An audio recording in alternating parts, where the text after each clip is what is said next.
Hey everybody, what's going on? It is James here, and I wanted to sit down and shoot a Bitcoin update video because obviously Bitcoin is having a really difficult time right now. If you're on social media, it's like the thing that everyone has been saying now for a couple of months, not everyone, but a lot of the super bullish people, they basically have mocked and ridiculed bears who said that 60K was not the bottom. And maybe 60K is the bottom, we don't know yet. But I guarantee you those people are sweating a little bit now because so far today it hit 61.3 as the low, and it's very, very close to trying to test this bottom. Do I think it's going to do it right now? I think that's a less likely path. This thing is significantly oversold right now. Now, that doesn't mean that the bottom is in and it's going to go way higher and all this kind of stuff, but you've got RSI sitting under 18 on a daily chart, and that is just ridiculously low. It's very close to this February dump back here.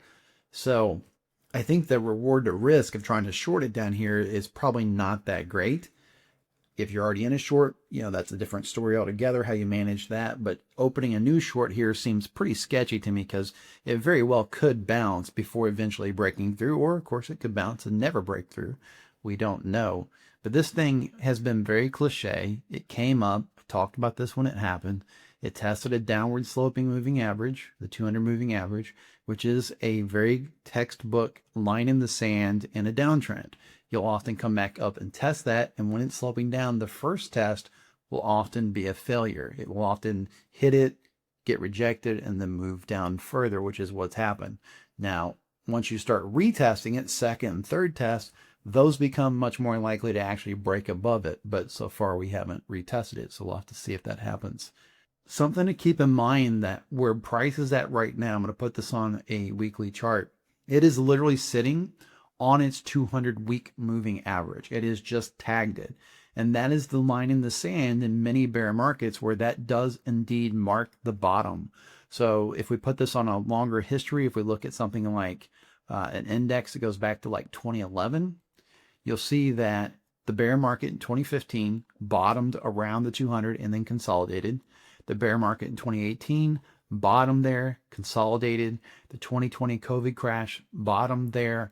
The 2022 bear market went a little below it, which was unusual, but again, stayed fairly close and then consolidated for several months. And so now we are back at that line. And really, if you look at this, it has been consolidating for about 3 to 4 months now. So maybe this is, maybe this time is different, and maybe there is a bullish case here where this is the consolidation. I don't know, but that is, possible. So again, that's why risk management is so important.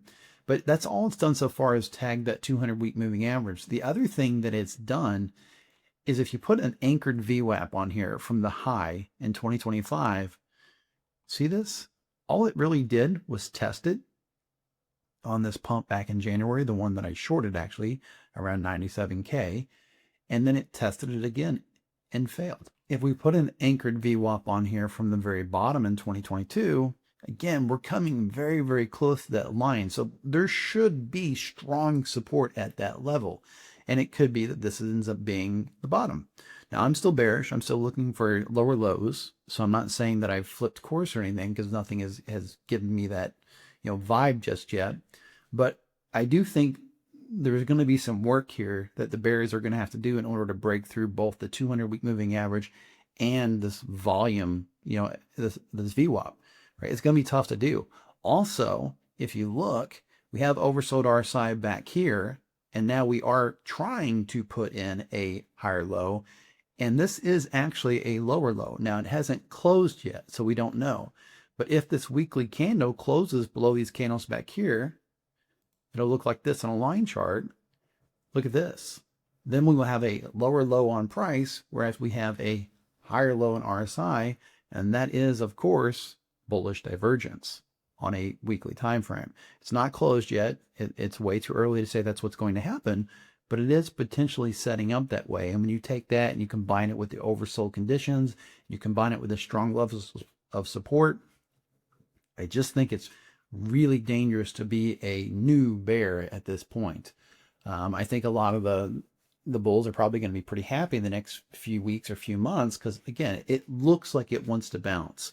Where there's a little bit of a wrench in that is if we look at the chart versus QQQ, this still looks very much like a market cycle to me. And of course, this looks like denial.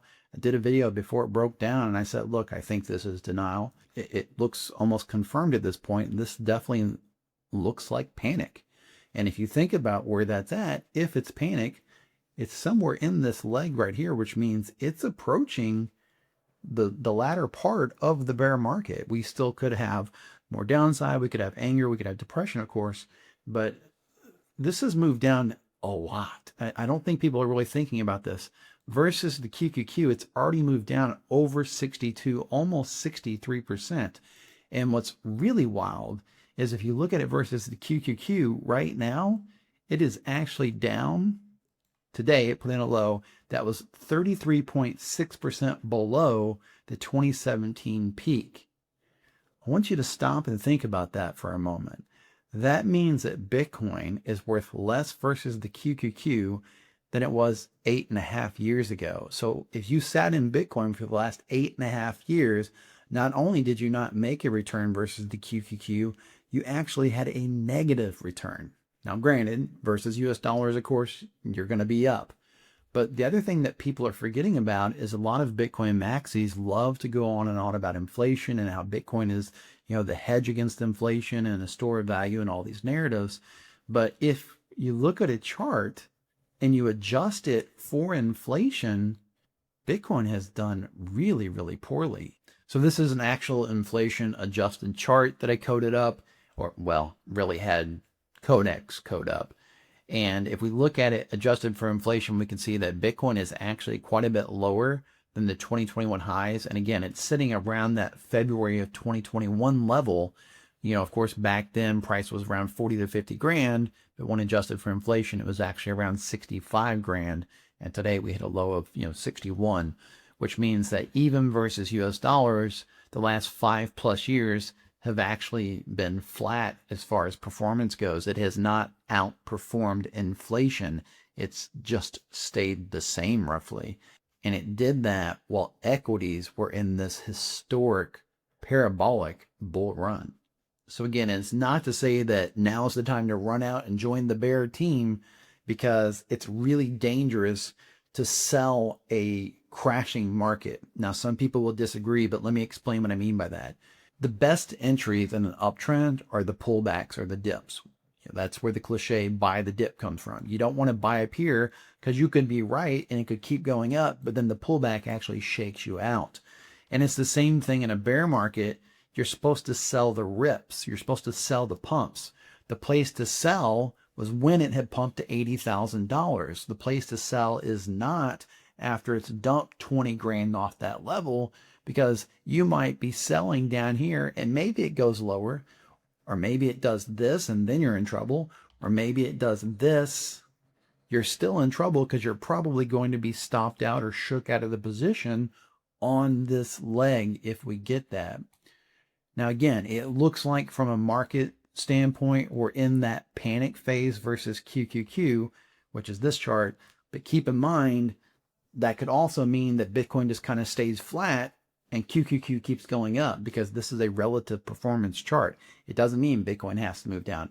Bitcoin can do nothing and QQQ can go up, and it will look like it's moving down on this chart because it is relative to the QQQ. So this video is not about kicking anyone while they're down or saying I told you so, even though it's warranted in many cases to say I told you so, because people are so over optimistic and overconfident about this market. My take on this is simple. Bitcoin is doing what it's always done. It's following this 4-year cycle so far. I think we may break from that if we get a macro bear market, but so far it's following the bear market. It's doing what it's supposed to be doing.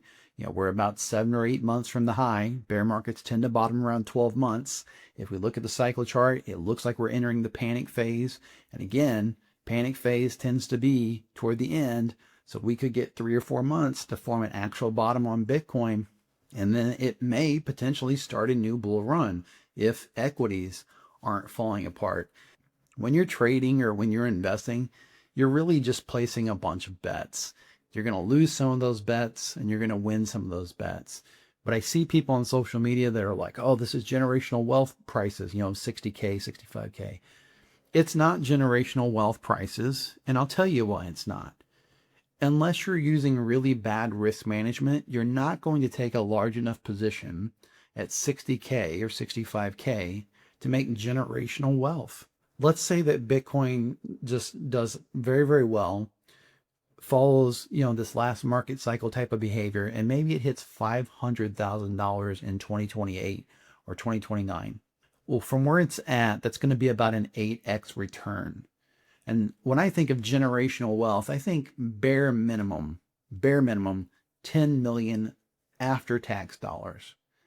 So in order to make 10 million after-tax dollars on Bitcoin at 500,000 of Bitcoin, you're going to need probably 25, 30 Bitcoin, depending on your tax brackets, to say 25 for easy math.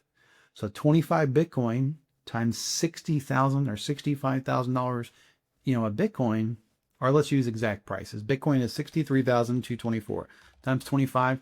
You're going to need to invest about 1.6 million today to get that 10 million after tax return. And my guess is if you already have 1.6 million, you're probably not in need of gambling on Bitcoin to get quote unquote generational wealth.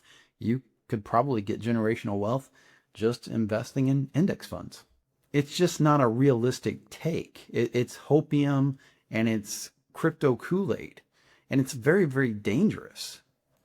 Now, if Bitcoin falls and does what I think is potentially possible, and it goes into a bear market along with equities going into a bear market, and say it falls to 10,000 and then it goes to 500,000, well, guess what? That's a 50x return. So if you really want generational wealth off of Bitcoin, you should hope it crashes, because that's when that asymmetric bet comes back, where you can get a potential 25 or 50 or even maybe even a 100x, depending on how it goes. Imagine just for one moment that this thing goes really, really badly and crashes back to 2018 levels, maybe like $3,000 a Bitcoin. Imagine that you're able to accumulate 20 or 30 or 40 Bitcoin at those prices. Then you start talking about serious life-changing returns. But for now, again, I think we're entering into the latter phases of the bear market. And if equities hold up, this should play out probably like past bear markets, 12 months, then maybe start a new cycle.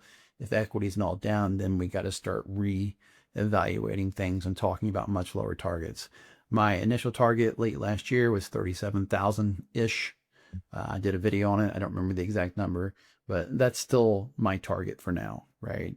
If it hits that level, then I'll reevaluate. I would definitely be closing shorts. The short that I have open, I would definitely close that at that level. I don't know that I'll buy at that level. It'll just depend on what the chart looks like. Go ahead and hit the thumbs up button. Subscribe to the channel if you like data-driven content.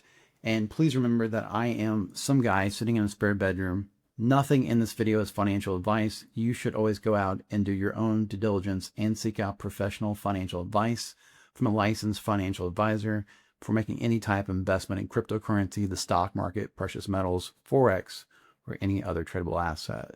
Thanks for watching, and as always, please remember to trade safe.